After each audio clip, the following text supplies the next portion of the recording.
Good evening and welcome back to another edition of 360 Sports. I am your host, Caden Gill, and I'm joined by Jack Kelly, Jacob Zachariah, and Brendan Kern. Today we're going to be talking about college football, but before we dive in, how are we feeling, gentlemen? Good little Tuesday. We're back. First Can't our complain. first show, Back so still. Second show. Yesterday was our Yes, first show, second but our first show. Yeah, can't complain. Feels great. Beautiful day outside. Beautiful weather. All right, let's dive in. Y'all know the drill. Headlines, baby. First up, Notre Dame became the first team to start the college football season 0-2, and yet they're still ranked in the AP poll. Should this be the case for Irish after two close losses to Miami and Texas A&M? I can start us off here, and I'm gonna go with the yes. They are the first team to do this since what? Michigan in 1988. But it's like these are two losses that could have gone either way. They could so easily be 2-0 right now, and you're saying it's against two highly ranked teams. It's just tough to knock a team off when they were just in the national championship. Yes, they lost two games right away, which is a very bad look, but it's against two of the premier teams in the nation, so I can't knock them for They're that. 5 points away from being a top 3 team in the nation, which is insane. I mean, this offense has been impressive. The defense, oh my God. That's the one thing, like the secondary in man all night. They're sitting in man, and they're getting no pass rush at all. And their corners can't cover in man. I mean, Carver had like 200 yards today. I mean, I don't know. The defense has been so bad. They've impressed me on offense like a lot. Like CJ Carr looks good in the second start, but their defense is like it's gotta give. I mean, usually Notre Dame has good defense. They look weaker in the trenches to me than in previous years.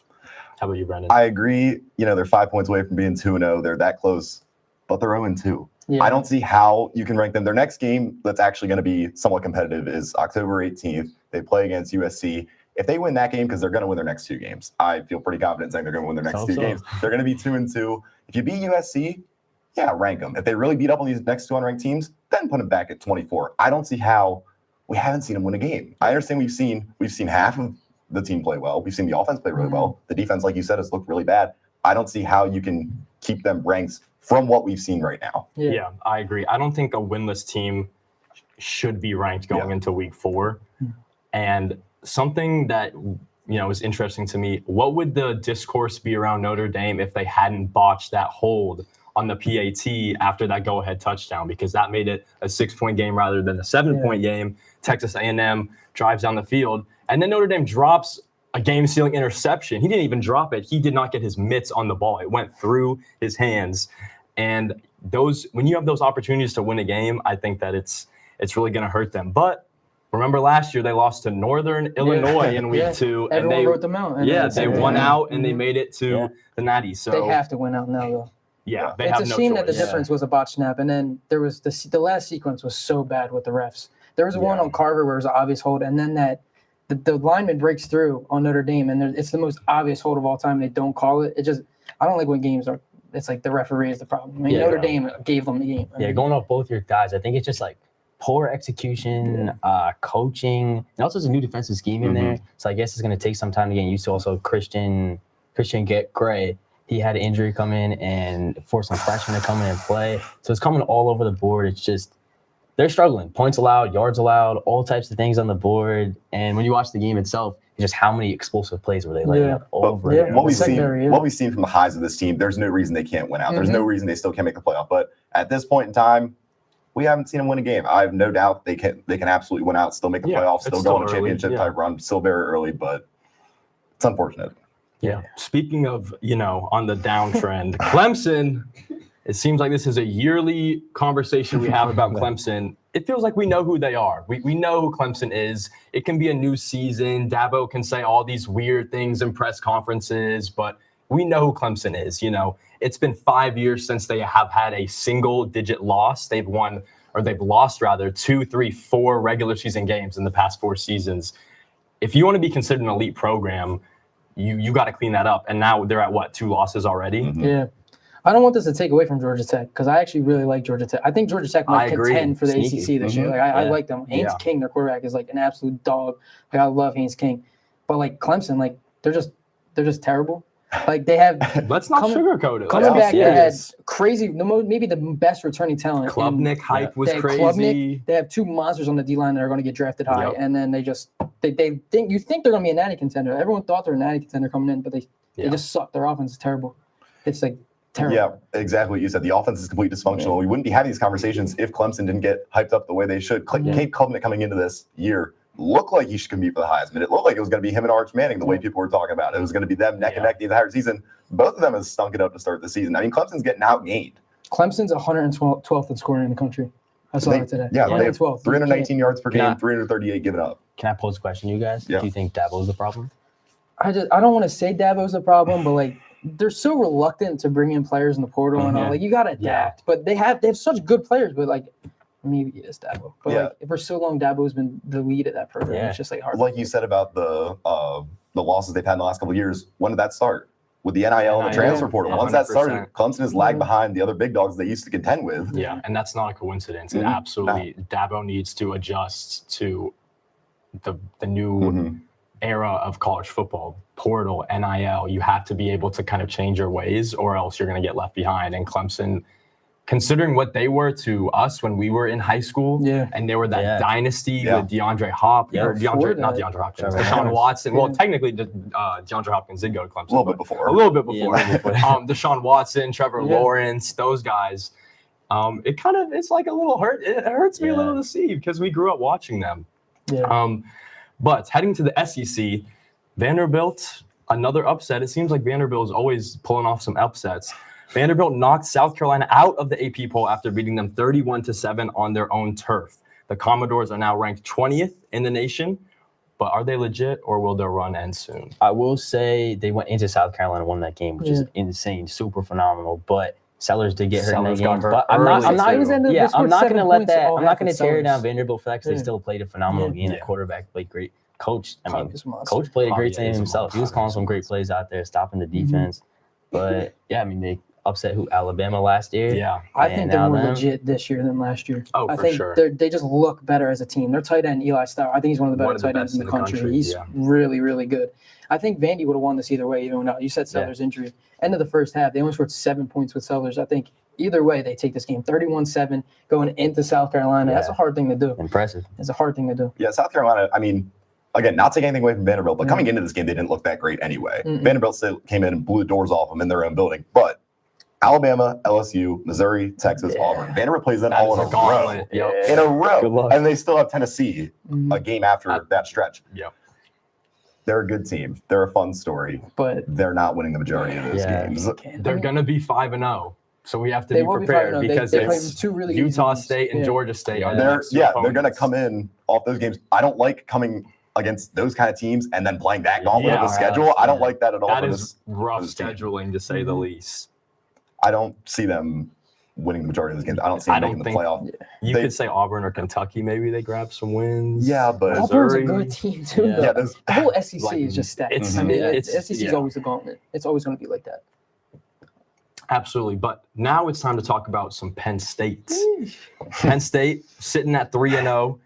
Non-conference play is over, but in 2 weeks, the Nittany Lions will host the Oregon Ducks in the whiteout. What does Penn State need to do to pick up a big-time victory in Happy Valley? I think they need to be more creative on offense. I think they're holding a Absolutely. little bit in the bag. I mean, You want to obviously, say, but that, yeah. you I hope they are. It I mean, seems if like you it. play It seems Nova like and it. FIU, you Yes. you can't throw That's the everything out there. logistical thing That's to why do. I think Yeah. they're holding stuff in the bag. But I mean, without Warren this year, without Bo this year, the offense is not going to be as creative going forward. Drew's not going to run Wildcat and get you out there. I mean, they tried Wildcat a little bit with Nick under center and Katron, but it's just not going to be as creative as I know the OC wants to do, Yeah. and that's a problem. I want to point out something about those last two games we played. It's like don't even look at the skill players across the board, which they are lacking. It's look at Drew Aller. He has not been impressive. They got to get their through receiving game. two going. teams that are like, I mean, they're almost D2 teams if Yeah. we're being honest. And he hasn't impressed like you want him to. He hasn't been that flashy guy. Even throwing the ball deep, it's like he had the highlight in week 1 where he threw to Kyron Hudson, I believe. Yeah. And it's like even that throw that was He had one to Ross last week, but like you got to Yeah. get these guys going. You brought Yeah. in a whole new receiving core, and it's supposed to Yeah. be Drew finally has weapons, and it's just they still can't get. They Yeah, can't I seem feel to like get their receiving going. Drew's thing. It's part mentally. I feel like he just doesn't have the confidence in him, which maybe Yeah. that's on the coaching side for not letting Yeah. him sling that ball against these type of teams. But yeah, I mean, it's never been you're so right. It's Yeah. never been a physical issue for Drew Aller. It's always, since his sophomore year, I guess, it's always seemed like it's up here. That internal clock, it's either running too hot or it's not running hot enough and he takes a bad sack. I just want Drew, when you have these perimeter players, you want to use them. They're not just decoys. Like, you brought them in, and hopefully, like we said, the play calling improves. Hopefully, when you have FIU and Villanova, you're not, emptying the clip. I wouldn't expect you, James Franklin, to do so. But, there's a happy medium, and I don't think we've seen that even against some lesser opponents. Well, looking at Oregon, I mean, they looked dominant in their first 2 games against lesser opponents. Against At least they're Northwestern, Power 5 teams. Yeah. but against Northwestern, it was a pretty bland win. I mean, it wasn't great. They have a tune-up game against Oregon State. They should win that game pretty handily. They're going to spread the ball out. They're going to be fast. That offense, Dante Moore, they are fast. Penn State has to be able to control the ball, not get into 3rd and longs, which has been a problem against these lower-level teams, which they're going to have to probably run it on 1st and 2nd down. Get into a 3rd and 4 and 3rd and 3. You got to be able to hold the ball and keep it out of Oregon's hands. Yeah. I mean, they got 2 weeks to prepare. This is the first big test this year, and this is the window. This is like, after this year, Drew's gone. You have a lot of seniors, and DDS is gone on defense. This is James's window. It does feel like if not now, then when? It's got to be now. Yeah. Going off your point, we got to talk about Dante Moore. I was just about to ask. Take it away, Unbelievable Jacob. football player. He's been at the center of their success. He's got 657 yards and 7 touchdowns so far. That guy can kill you in a number of ways. And I mean, just looking at how Penn State has performed so far this season, they cannot stop a quarterback that can move. Dante Moore can fly. He can fly. He extends plays, like you said. He's got an unbelievable arm. He can sling it. He's young, but I don't know if he's been tested in an environment like the whiteout, but he's got all that talent around him. The run game looks phenomenal. Yeah, this is it. He's got a five-star #1 recruit receiver out there with him. If he does it in whiteout, he's that guy. He's that guy. Your freshman coming in a whiteout. Yeah. If he does it, he does it. If he goes into the whiteout, wins that game, I think he's the Heisman favorite right now. Can I ask you guys a question? Jim Knowles played in a lot of big games as a defensive coordinator at Ohio State. Comes to Penn State. Do you think that confidence and preparation can translate, or is it kind of just new program?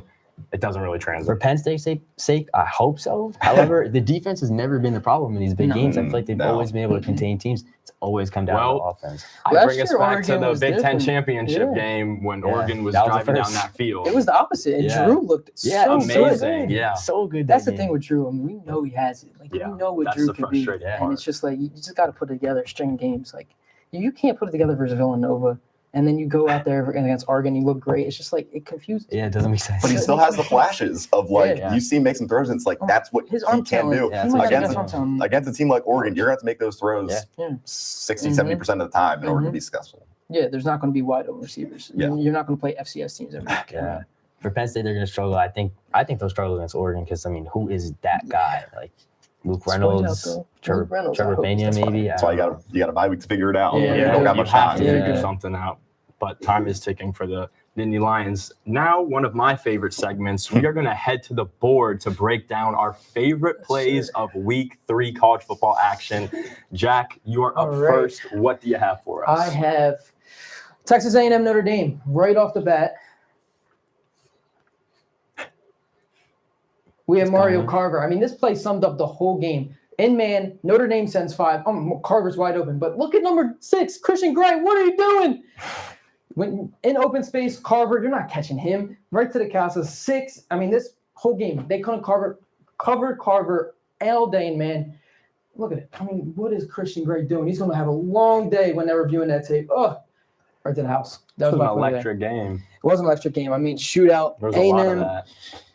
They couldn't cover it, man. I mean, we talked about it earlier, Notre Dame A&M, and it was bad. It was all game with that. Mario Carver had such a good game. Such a good game. Jacob? Let's take it away. First board segment of the year. Let's get it. Let's have some fun. For me, I'm staying in the same game.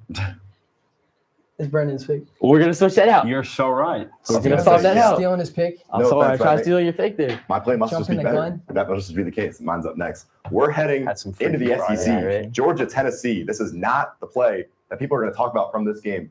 4th and 6. Gunnar Stockton to London Humphreys to tie the game.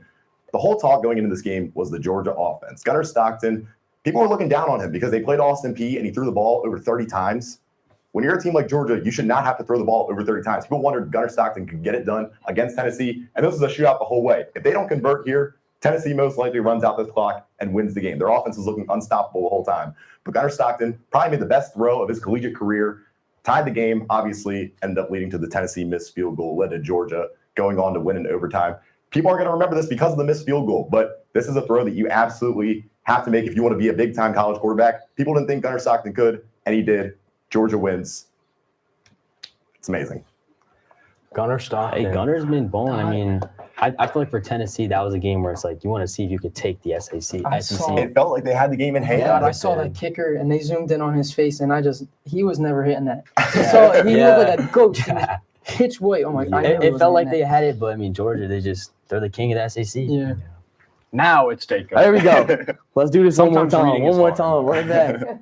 All right. This game-winning play ended, I believe, a 10-year curse or more than that for this team on failing to be the top 10 team on the road.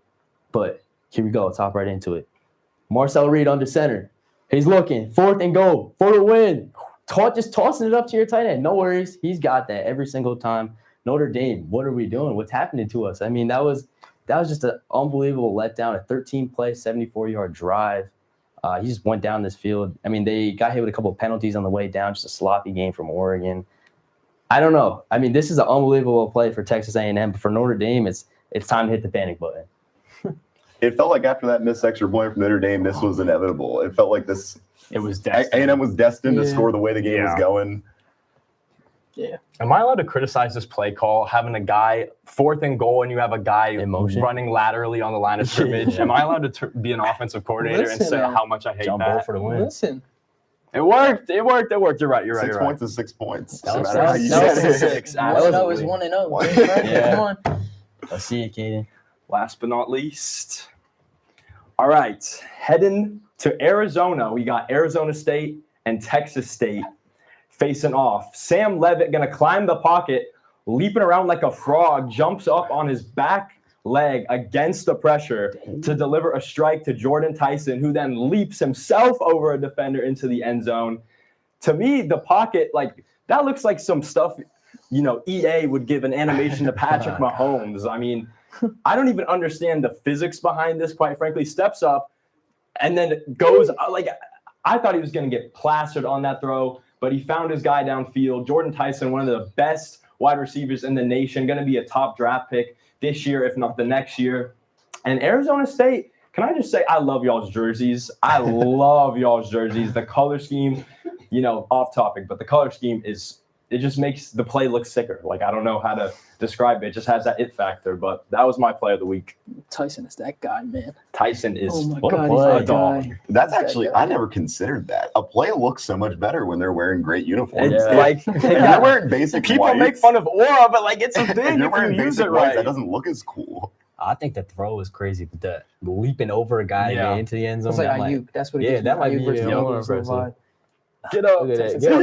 Oh And my then stays on his God. feet to get into the end zone. But our return to the board is over, and now we are going to move on to our stock up and stock down. The market is open, ladies and gentlemen.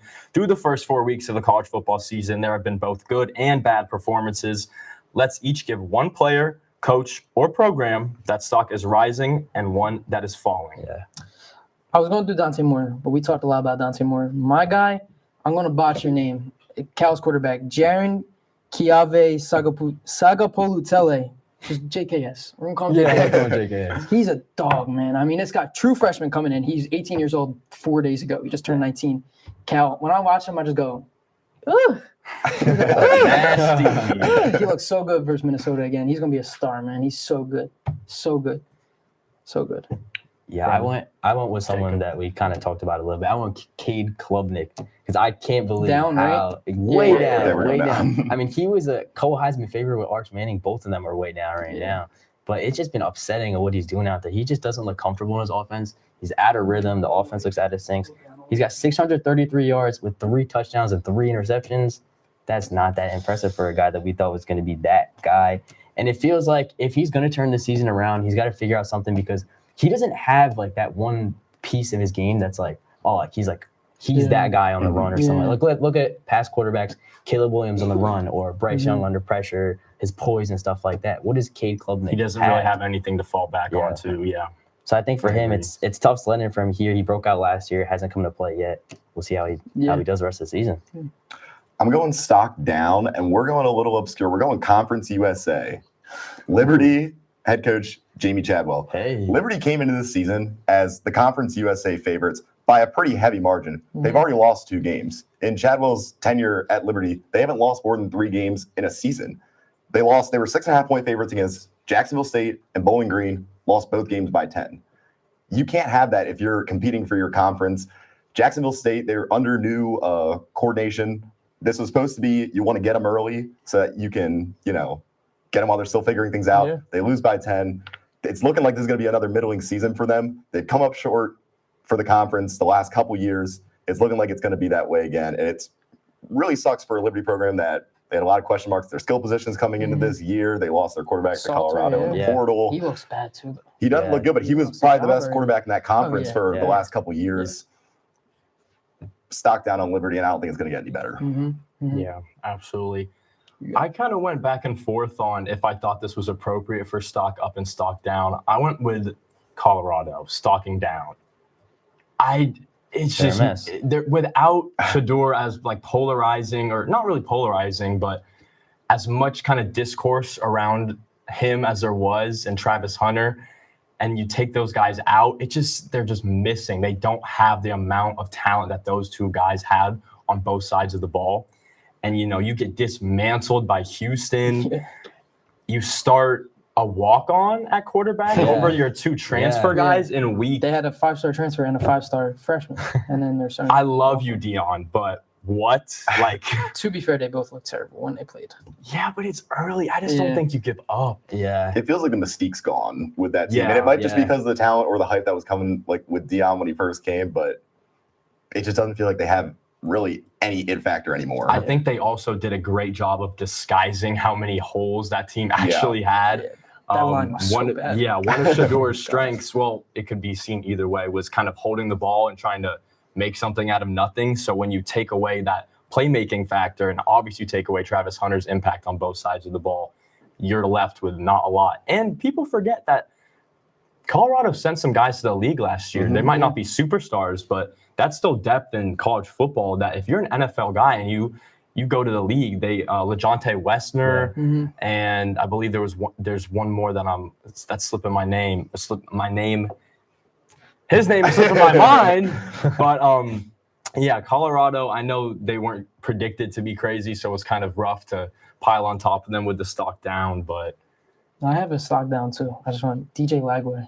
Oh yeah. I look at That was rough. 5 picks. I look at like Haynes King for Georgia Tech. I talked to him a little bit earlier. He's like he's winning his team games. Yeah. Lagway he's way more talented than him. He has so much talent. Like we know what Lagway can do. He's so talented and he's losing games for Florida. Mhm. Like I want to see Lagway do good. It's a gauntlet of a schedule that they have, Yeah. but they've been in so many positions, especially that LSU game. They had so many chances to my win that God. game. You throw 5 interceptions, you're not going to win in And some of college. them were so bad, like so bad. He threw in Yeah. a triple coverage like twice. Yeah. It was like I couldn't watch it anymore. I want him to be good, but I got another stock up that I Yeah, can throw in absolutely. there. And he's a familiar face, Ryan Williams. Because okay. I threw this one in here. I didn't know if it was appropriate because he's already one of the Yeah, I was gonna say, one of the how up can nation's it best go? receivers. However, after his first week, it was a rough week for him. He had a couple of drops, didn't do too much out there. But I saw Went people crazy I saw against people on social Wisconsin. media Yeah. saying, "Is this guy just becoming a one-catch wonder?" Where after that one spin move play, Mhm. against Georgia, Mm-mm. and I was like, "Are you kidding me?" Yeah. I was like, "Are you serious? Have we seen this guy?" Yeah. And then he went out there and had a 75-yard touchdown to open the game. It's like, Yeah. he's ridiculous. Stock up, number 1 pick. in His Colorado. ability to just stop on a dime Yeah. it's nothing like I've ever seen. It's ridiculous. He makes guys look silly. Yeah, I will like you said, how he stops on a dime. The way he's just so elusive, like almost looks like a running back out there. It kind of gives me a similar feel to like Garrett Wilson, how he just like be moving his body in ways that Yeah. receivers shouldn't be moving. Mhm. But yeah, I mean Ryan Him or Williams. Jeremiah. I have to say I'm more of a Ryan Williams kind of guy. What? I have to say, I know it's a bold take. Jeremiah Everyone's is going to Jeremiah, but everything. That's He's what I was gonna. everything. Well, that's what I was gonna say. Is that I feel like the problem with Ryan Williams is that he's compared to Jeremiah Smith so much, and I was gonna say I think Smith Yeah. is just objectively Yeah. better, but Everything. I don't know. I'm on the Ryan Williams train because I think he could have the higher ceiling. However, Jeremiah Smith he's going into the league. He's going to be a star. I kind of see what you're saying. Can I throw a wrench in it? What if you swapped them? Then what would the conversation be? You put Jeremiah Smith on Alabama and you put Ryan Williams on Ohio They'll State. both eat. Yeah, they're both going to do well. I feel like neither of them have like that much. That's going to sound bad. That much of an impact, but with those That's rosters, what I mean. Yeah. yeah. That surrounding talent is I feel like there. the physical traits from Jeremiah you'd still I agree. see Oh. prevail, I agree. and I feel like Williams it would be schemed a lot more for him and his speed. Yeah. So I think it'd be about the same, but just for Yeah. two completely different reasons. Yeah. Well, before we end, let's talk about anything that we didn't discuss earlier. Does anybody have anything on their mind that they're just itching to talk about? Can we get a little Oklahoma love? John Oh my God, Mateer. Mateer's homecoming. John Mateer is played Gross, so man. well this Yeah. season. And with the faltering quarterbacks that we talked about earlier between Klubnik, Lagway, Arch Manning, we're looking at a dark Mhm. horse Heisman guy, Yeah. especially with the SEC schedule coming up. If they can get even just some quality losses, if they can get Yeah. into the playoff, Mhm. there's no reason the way that he's played. He looked phenomenal against Michigan, which is really the only real game they've played so far. But if he can continue to do this and Oklahoma can get into the playoff, there's no reason he can't win the Heisman. Yeah. Georgia. We could talk about Georgia a Yeah, little bit. I mean, yeah. you brought up the play. I mean, Yeah. that was a big. They looked out of that game Mhm. versus Tennessee, like completely out of Yeah. that game, and then they came back fired, and they just did what Georgia did. I mean, that fourth down play was ridiculous. It feels Yeah. like if they lost that game, everyone was they were gonna write Georgia off. Yeah. They're gonna say this is the end of them. The Yeah. SEC's too good. But Kirby Smart does what Kirby Smart and Georgia Mhm. have always done. They're gonna be really good all year. Yeah. They're gonna be compete for a national title. Yeah. Georgia's a powerhouse. They're a powerhouse every year. How do you guys feel about Alabama this year? I was impressed with Ty Simpson so far. Mhm. I thought that was going to be problematic, replacing Jalen Milroe. Jalen Milroe. And he hasn't, I don't think he's been the reason for any offensive No. problems so far. I mean, yeah, against Florida State, like the defense looked Yeah. horrible. Yeah. And that was just out the gate. And that was after DeBoer said they had a great week of preparation. They thought they were going to look really good coming into it. I mean, obviously he's been the headline for all the losses Yeah. because he's the new He's guy. in such He's a not Nick hard Saban. spot. Yeah, Yeah. he's not Nick Saban, which Yeah. that was the expectation. And I don't know. It's kind of a mess. I think one last thing, LSU might finally have a defense. And once. I'm like a makeshift LSU fan. I just think they're a fun team to watch. And we've seen some really good offenses and offensive players go to waste in Baton Rouge. So I'm glad that, they finally look like their defense is not going to be the reason that they're not able to compete at the end of the year. Yeah. That's all we got for you guys. Thank you so much for tuning in. From Caden, Jack, Brendan, and Jacob, we thank you for watching, and we will see you guys next time.